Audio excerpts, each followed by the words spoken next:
The cold bit at Leela's fingertips as she stood by the old oak tree, its gnarled branches casting jagged shadows over her father's fresh grave. The funeral had ended, and the mourners, with their murmured condolences and somber faces, had drifted away, leaving only the scent of wilting lilies and damp earth. Leela, just 10 years old, felt the weight of the grey sky pressing down on her, mirroring the ache in her chest. Her father, her anchor, her storyteller, her safe place here, was gone, taken by a heart attack that had crept in like a thief in the night. She clutched her worn coat, the one he'd patched for her last winter, and tried to hold on to the memory of his laugh, warm and rumbling like a summer storm.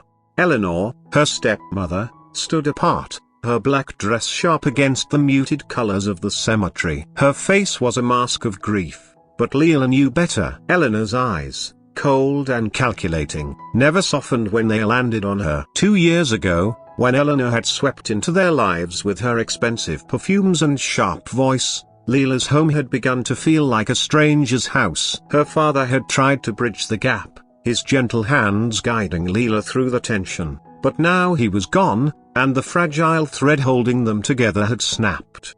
The car ride back to the house was silent. The engines hummed the only sound as they wound through the small town's quiet streets. Leela stared out the window, her reflection a pale ghost in the glass. The house came into view, its sagging porch and peeling paint a stark contrast to the polished homes around it. It had been her father's dream, a place he'd promised to restore with her, their weekends filled with sawdust and laughter. Now, it felt like a shell, empty without him. Eleanor strode inside, her heels clicking on the hardwood. Leela lingered in the doorway, her stomach twisting. "Pack your things," Eleanor said, not turning around as she tossed her purse onto the counter. Leela's heart stopped. "What?"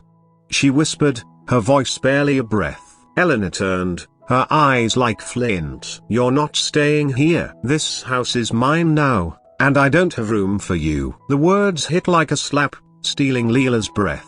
"Beauty broken bar, this is my home," she stammered, tears prickling. Eleanor's lips curled slightly. "It was your father's home. He's gone. You'll go to a foster home tomorrow. I've already arranged it." Leela's knees wobbled, and she grabbed the door frame to keep from falling. "Dad wouldn't want this," she said, her voice breaking. Eleanor's expression didn't soften. "Your father didn't leave a will. Everything, a house, money, all of it is mine. You're not my problem." The finality in her voice was a door slamming shut. Leela wanted to scream, to beg, but Eleanor was already walking away, her heels echoing like a countdown to the end of Leela's world. That night, Leela sat on her bed, her small suitcase open beside her. She packed carefully, folding her clothes as if precision could hold her together. Her father's pocket watch, its brass worn from years of his touch, went into her coat pocket. A photo of them at the lake, her grinning as he splashed her, she tucked into her fairy tale book. The Resta, her drawings, her stuffed bear, the life she'd known as she left behind. The house creaked around her, whispering memories of her father's voice reading to her, his hand ruffling her hair. She didn't sleep. She sat by the window, watching the stars, wondering if he could see her now. Morning came, grey and heavy. A woman in a grey suit arrived, her clipboard official and cold. "Leela, I'm Miss Carter from Social Services," she said, her tone kind but detached. "We've found a temporary placement for you." Leela nodded, her throat too tight to speak. Eleanor stood in the doorway, arms crossed, watching as Leela carried her suitcase to the car. "Don't come back," Eleanor said, her voice low and final. Leela didn't look at her. She climbed into the car, clutching her suitcase, and stared straight ahead as the house faded in the rear-view mirror, taking her father's warmth with it. The foster home was a squat building on the edge of town, its chain-link fence rusted and sagging. Inside, it smelled of bleach and overcooked food. Mrs. Hargrove, the woman in charge, had a tight bun and a smile that didn't reach her eyes. "You'll share a room with 2 other girls," she said, pointing down a dim hallway.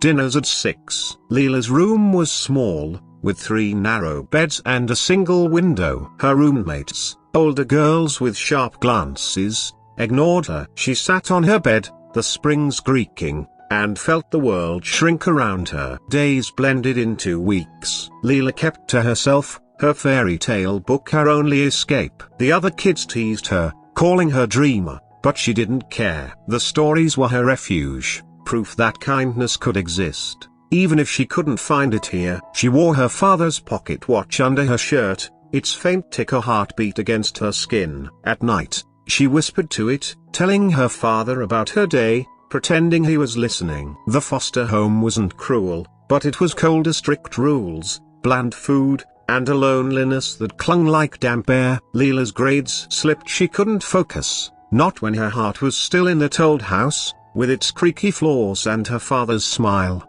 One afternoon, Leela sat on the foster home steps, her book open on her lap. The wind tugged at the pages, and she held them down, lost in a story about a girl who found a magic lamp. Footsteps crunched on the gravel, and she looked up, startled. A man stood there, tall and broad-shouldered, his suit sharp against the dull backdrop. His hair was silver at the temples, and his eyes were kind but searching. "Are you Leela?"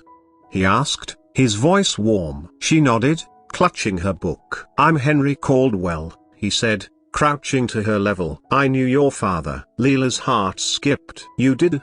she asked, her voice small. Henry nodded, his smile tinged with sadness. "He was my best friend, years ago. I heard what happened, and I'm sorry." Leela studied his face, searching for a lie, but his eyes were steady, like her father's. "Why are you here?"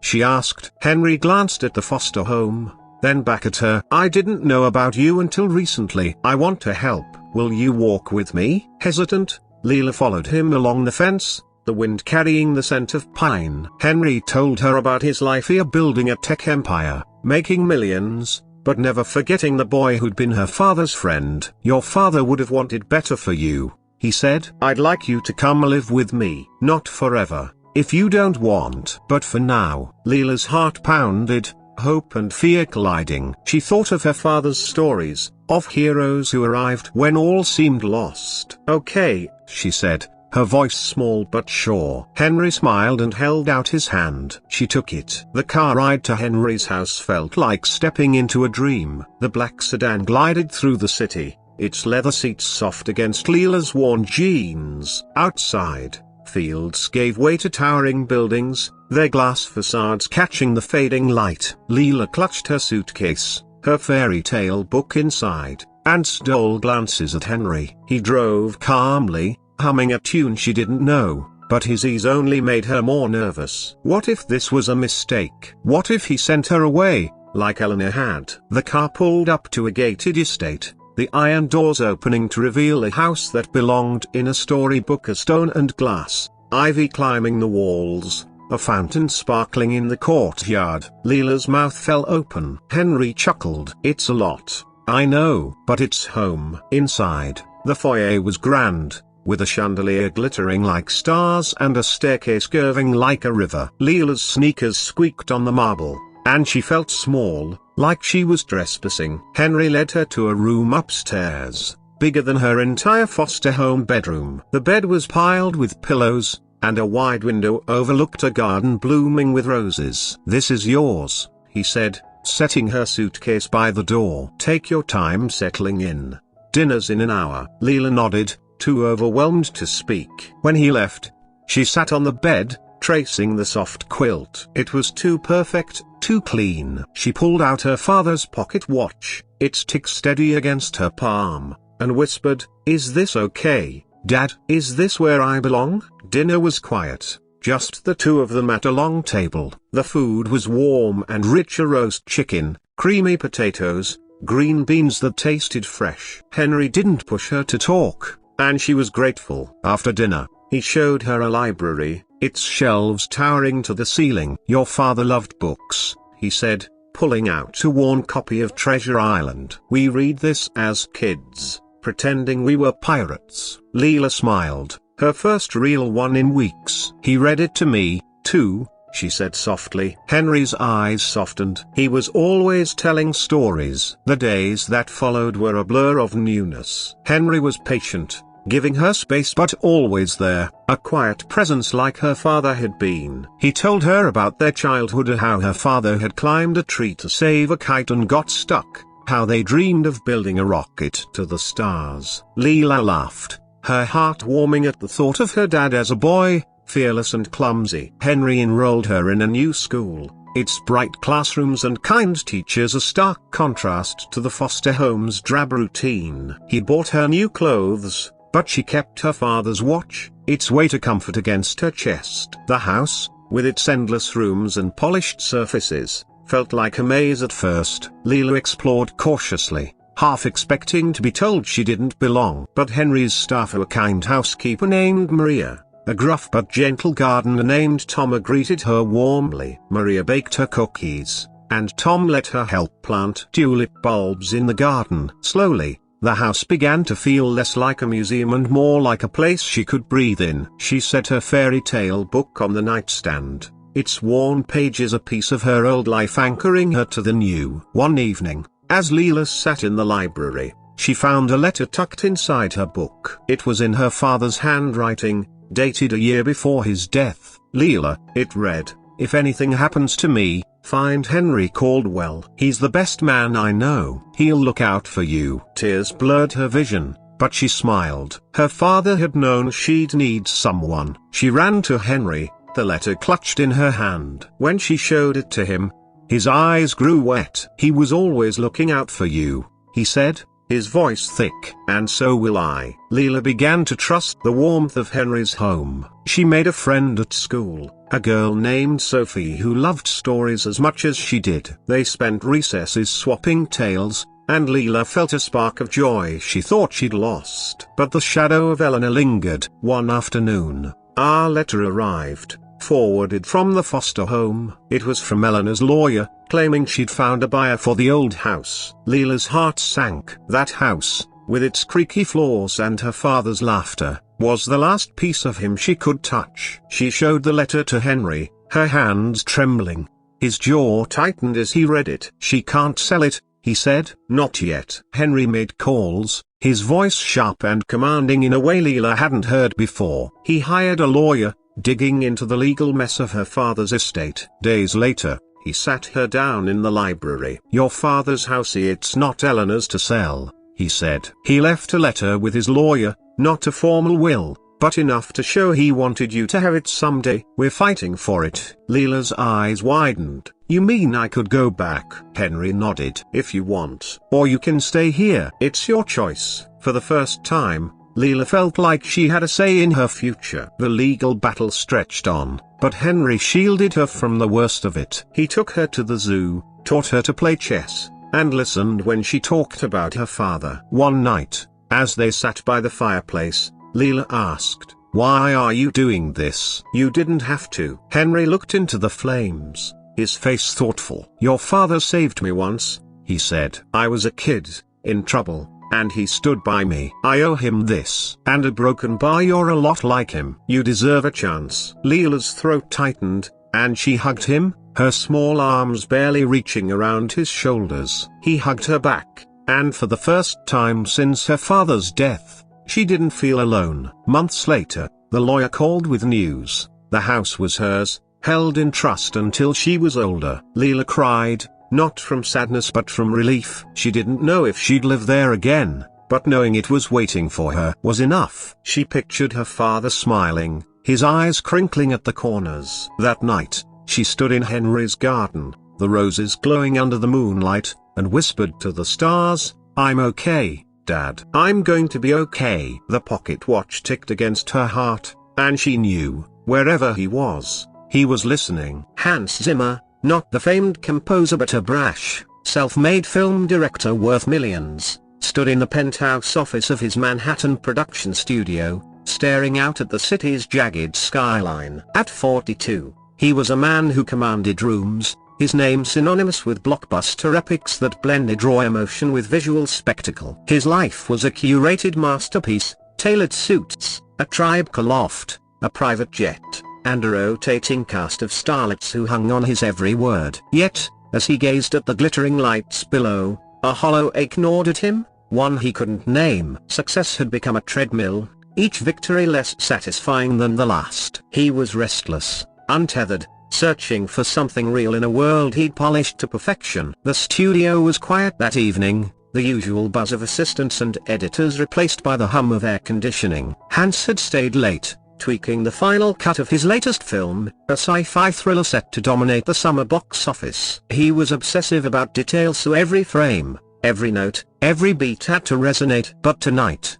his mind wandered. He tossed his Mont Blanc pen onto the desk and wandered the halls, his polished loafers clicking against the marble floor. The cleaning crew was in, their carts rattling faintly in the distance. He barely noticed them, usually they were invisible, part of the machinery that kept his world pristine. Then he saw her. She was in the executive bathroom, kneeling by the toilet, her gloved hands scrubbing with a quiet intensity. Her dark hair was pulled into a messy bun, strands escaping to frame a face that was neither glamorous nor plain or just honest. Her uniform was faded, the kind of navy blue smock that blended into the background. She didn't notice him at first, her focus absolute, humming a soft tune under her breath. Hans froze in the doorway, struck by something he couldn't articulate. It wasn't her appearance, though she was striking in a way that didn't scream for attention. It was her presence, unassuming, grounded, like she belonged to a world he'd forgotten existed. He should have walked away. He was Hans Zimmer, director of worlds, not a man who lingered in doorways watching cleaning ladies. But his feet stayed planted. She looked up, startled, her eyes meeting his. They were brown, deep and unguarded, with a flicker of surprise that quickly turned to polite deference. "Sorry, sir," she said, her voice soft but steady, accented faintly a Eastern European. "Maybe I'll be out in a minute." No, Hans stammered, caught off guard by his own awkwardness. "Take your time. I'm just a broken bar passing through." He cringed internally. Passing through? To where? The sink? She nodded, returning to her work, but Hans felt a pull, like a tide dragging him towards something he didn't understand. "What's your name?" he asked, the words slipping out before he could stop them. She paused, glancing at him with a mix of curiosity and wariness. "Elena," she said simply, then resumed scrubbing. "No last name, no embellishment, just Elena." Hans nodded, as if that explained everything, and retreated to his office, his heart thudding inexplicably. He didn't know why her name felt like a note he'd been searching for in a score he couldn't finish. Over the next week, Hans found himself lingering at the studio after hours, hoping to catch another glimpse of Elena. He didn't admit it to himself, not fully. He told himself he was working late, refining shots, chasing perfection. But his eyes kept drifting to the hallways, to the faint sound of a cleaning cart. When he saw her again, she was wiping down a conference table, her movements precise, almost meditative. He tried to strike up a conversation, but his usual charm honed on red carpets and in boardrooms felt hollow. "Do you like working here?" he asked, wincing at the banality of it. Elena shrugged, not looking up. "It's a job. Pays the rent." Her bluntness disarmed him. No one spoke to Hans Zimmer like that, as if he were just another guy. He pressed on, asking about her life, her accent. "She was from Poland," she said, "here 5 years, working 2 jobs to support her mother back home." She didn't elaborate, and Hans didn't push, but he felt a spark of something, of admiration, maybe, or envy for her clarity of purpose. He started finding excuses to be near her. He'd leave his office door open, pretending to review scripts while stealing glances as she vacuumed the hallway. He noticed small things, the way she tucked a stray hair behind her ear, the faint smile when she thought no one was watching, the dog-eared paperback she kept in her cart at Dostoevsky, of all things. He bought a copy and read it in one feverish night, hoping to find something to say that wouldn't sound like a line. But when he tried quoting a passage to her, she just laughed, a sound so warm it made his chest ache. "You read that for me?" she teased, her eyes twinkling. "You must be bored." He wasn't bored. He was obsessed. Hans Zimmer, who dated models and actresses, who'd never wanted for attention, was falling for a woman who cleaned toilets for a living. It made no sense, and yet it made all the sense in the world. She was real in a way nothing in his life had been for years. No pretense, no agenda. Just Elena, with her quiet strength and her unguarded laugh. But there was a problem, a big one. Hans had a condition, a neurological quirk diagnosed after a car accident in his 20s. It wasn't amnesia, not exactly, but his brain struggled to form new long-term memories. He could remember his childhood, his films, his craft, but new faces, new moments, they slipped away like sand through a sieve. He relied on notebooks, voice memos, and a meticulous assistant to keep his life in order. He'd learned to fake it, to smile through the fog,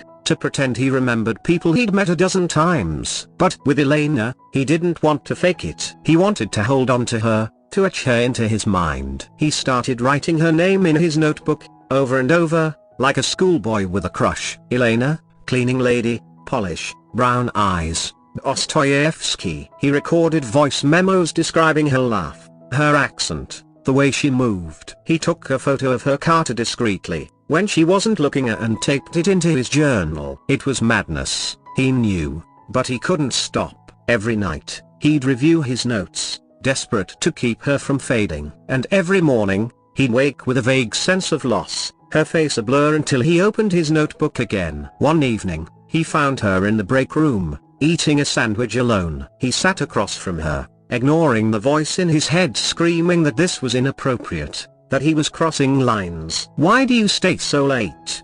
she asked, breaking the silence. "Don't you have a fancy life to get to?" He laughed, surprised by her directness. "Fancy gets old," he said. "What about you? 2 jobs, no rest. What keeps you going?" She looked at him, really looked at him, and for a moment, he felt seen, not as Hans Zimmer, the director, but as a man. "My mother," she said. "She's sick. Needs medicine. I send what I can." She paused, then added, "And I like it here. It's quiet at night. Feels like the world slows down." He wanted to tell her everything, his condition, his fear of forgetting her, the way she'd cracked open something inside him. But he didn't. Instead, he said, "You make this place better, Elena. You don't even know it." She blushed, brushing it off, but he saw the flicker of a smile. They started talking more. Brief moments at first, passing comments about books, music, the city. Then longer conversations, late at night, when the studio was empty. She told him about growing up in a small Polish village,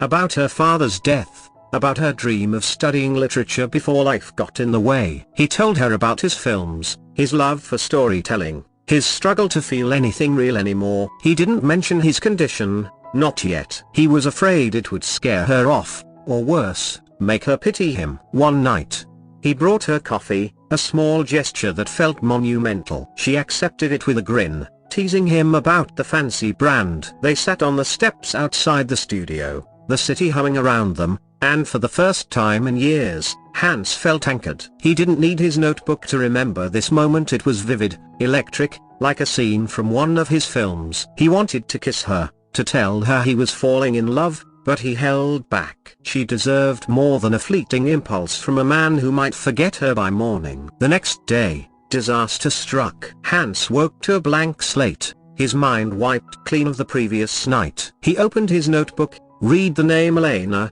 and felt a jolt, but it was abstract, like reading about a character in a script. He went to the studio, desperate to see her, to rebuild the connection. But when he found her, cleaning a window, she looked at him with a guarded expression. "You okay, Mr. Zimmer?" she asked. "You seem a broken bar different." He panicked. Had he forgotten something important? Had he said too much? He fumbled through the conversation, relying on his notes, but it felt wrong, like acting a part he didn't understand. She noticed, her warmth replaced by polite distance. He wanted to explain, to tell her about his condition, but the words wouldn't come. Instead, he retreated, promising himself he'd fix it tomorrow. But tomorrow was worse. His notes were there, but the feeling was fading. He saw her in the hallway, and she was just a broken bar, a woman. Beautiful, yes, but a stranger. He read his notebook like a script, trying to summon the emotions he'd described, but they were ghosts. He approached her anyway, determined to keep her in his life. "Elena," he said, his voice strained. "Can we talk?" She looked at him, her eyes searching his face. "You don't remember, do you?" she said quietly. "Last night you told me things about your life, a broken bar problem. His heart sank. He'd confessed, and now it was gone. "I'm sorry," he said, his voice breaking. "I didn't mean to." "It's okay," she cut him off, her tone gentle but firm. "You can't help it." "But I can to broken bar. I can't be someone you forget every day." She walked away, leaving him with his notebook and a hollow chest. Hans didn't give up. He couldn't. Even as Elena's face blurred in his mind, his notebook became a lifeline, a map to a feeling he refused to lose. He wrote feverishly, filling pages with every detail he could recall or reconstruct: her laugh, her stories, the way she made him feel alive. He hired a neurologist, a specialist in memory disorders, and threw money at experimental treatments, anything to hold on to her. He didn't care if it was irrational love, he decided, was worth fighting for, even if it was a battle against his own brain. Elena kept her distance, her warmth replaced by professionalism. But Hans was relentless. He left notes for her, simple ones, handwritten, slipped into her cart when she wasn't looking. "You make the world brighter," one said. "I'm trying to remember you," said another. She never mentioned them, but he noticed she stopped throwing them away. One night, he found her reading one, her expression unreadable. "You don't give up, do you?" she said, not unkindly. "I can't," he admitted. "You're worth it." He showed her his notebook, pages filled with her name, her essence. "This is how I keep you," he said. "Even when my brain lets go, my heart doesn't." Elena softened, but she was cautious. "You can't build a life on notes, Hans," she said. "What happens when you forget why you wrote them?" "Then I'll start over," he said. "Every day, if I have to." She didn't say yes, but she didn't say no either. They started again, slowly. A coffee breaks, late night talks, moments that Hans recorded obsessively. He got better at it, using his director's eye to capture her in vivid detail. And slowly, something shifted. Elena saw his effort, his refusal to let her slip away. One night, she kissed him, a soft, tentative brush of lips that felt like a victory. "You're crazy," she whispered, but she was smiling. The words wouldn't come. Instead, he retreated, promising himself he'd fix it tomorrow. But tomorrow was worse. His notes were there, but the feeling was fading. He saw her in the hallway, and she was just a broken bar, a woman. Beautiful, yes, but a stranger. He read his notebook like a script, trying to summon the emotions he'd described, but they were ghosts. He approached her anyway, determined to keep her in his life. "Elena," he said, his voice strained. "Can we talk?" She looked at him, her eyes searching his face. "You don't remember, do you?" she said quietly. "Last night you told me things about your life, a broken bar problem." His heart sank. He'd confessed, and now it was gone. "I'm sorry," he said, his voice breaking. "I didn't mean to." "It's okay," she cut him off, her tone gentle but firm. "You can't help it." "But I can to broken bar. I can't be someone you forget every day." She walked away, leaving him with his notebook and a hollow chest. Hans didn't give up. He couldn't. Even as Elena's face blurred in his mind, his notebook became a lifeline, a map to a feeling he refused to lose. He wrote feverishly, filling pages with every detail he could recall or reconstruct: her laugh, her stories, the way she made him feel alive. He hired a neurologist, a specialist in memory disorders, and threw money at experimental treatments, anything to hold on to her. He didn't care if it was irrational love, he decided, was worth fighting for, even if it was a battle against his own brain. Elena kept her distance, her warmth replaced by professionalism. But Hans was relentless. He left notes for her, simple ones, handwritten, slipped into her cart when she wasn't looking. "You make the world brighter," one said. "I'm trying to remember you," said another. She never mentioned them, but he noticed she stopped throwing them away. One night, he found her reading one, her expression unreadable. "You don't give up, do you?" she said, not unkindly. "I can't," he admitted. "You're worth it." He showed her his notebook, pages filled with her name, her essence. "This is how I keep you," he said. "Even when my brain lets go, my heart doesn't." Elena softened, but she was cautious. "You can't build a life on notes, Hans," she said. "What happens when you forget why you wrote them?" "Then I'll start over," he said. "Every day, if I have to." She didn't say yes, But she didn't say no either. They started again, slowly, a coffee breaks, late night talks, moments that Hans recorded obsessively. He got better at it, using his director's eye to capture her in vivid detail. And slowly, something shifted. Elena saw his effort, his refusal to let her slip away. One night, she kissed him, a soft, tentative brush of lips that felt like a victory. "You're crazy," she whispered, but she was smiling.